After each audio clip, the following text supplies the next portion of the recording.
Orlando Magic perennial All-Star Dwight Howard says the current NBA lockout could be a, quote, blessing in disguise because he gets extra time to work on one of the parts of his game that he's been criticized for, his free throw shooting. So he went out and hired former Olympian Ed Palubinskis, a.k.a.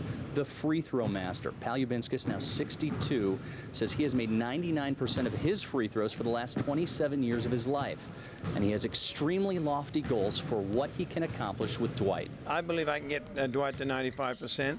Right now, and the other day we got him up to 83. So next is 88, 89, 90, 91, and we got time. Lockouts here, we got plenty of time to work, no pressure. So my objective is to get him to 90 and maintain a 90. I get a great opportunity to work on, one thing in my game that, people talk so much about, in a bad way.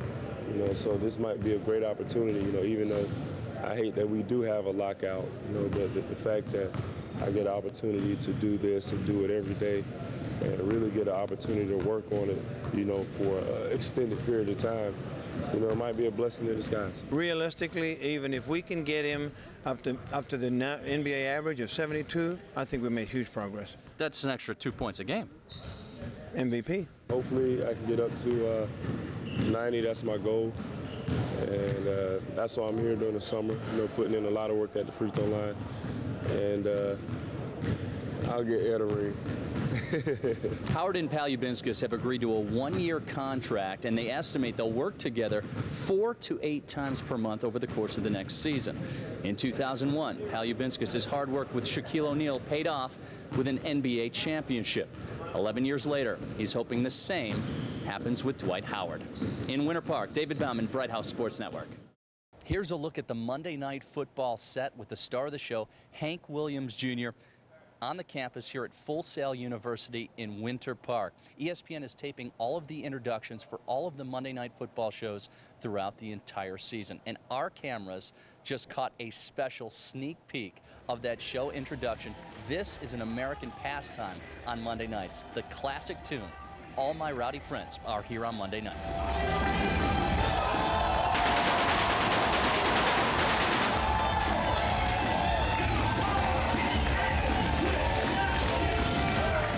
It's a big deal. Yeah, this was a one-year deal that turned into an American signature and 7 Super Bowls. Did you have any idea? It was a one-year deal. It's the 22nd year Hank doing Monday Night Football. So every year it's looking for a different way to sing the same song, finding new creative ways to tell that story, get the energy up, get everybody pumped for Monday Night Football. This year it's about the music, it's about the sound. The energy that our students get out of having real-world working projects, big, huge like this, on their campus is priceless. It's crazy, you're shell-shocked when you see Hank Williams Jr. come on stage and you're like, that's great, but I have to go back to work.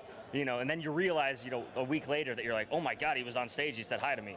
That type of thing. So not a bad experience for a student. Oh, not at all, not at all. There's some kids in here that are just like, that really gets you going. ESPN is taping this promo with the hope that the NFL lockout comes to a close soon. If the season is lost, then this is all for naught. In Winter Park, I'm David Baumann, Bright House Sports Network. It may be hard to imagine, but the Orlando Magic actually led the Dallas Mavericks by as many as 15 points.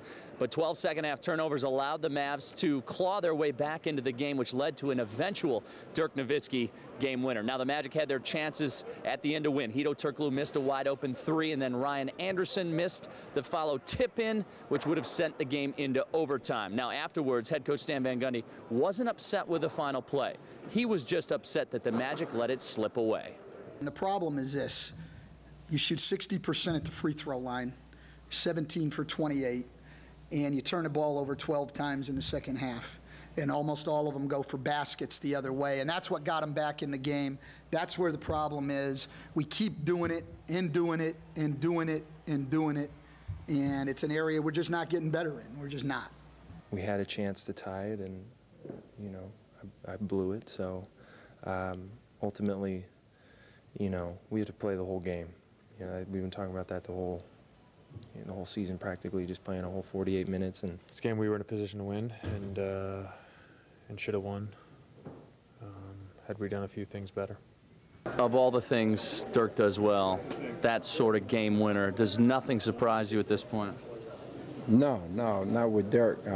You know, he's one of the coolest guys, all-stars I ever been around. You know, and I know he's upset a little bit about missing some shots yesterday in the Miami game. And, you know, from the bounce back like that and hit all the key shots for us, and then to go ahead hit the go-ahead shot to win the game.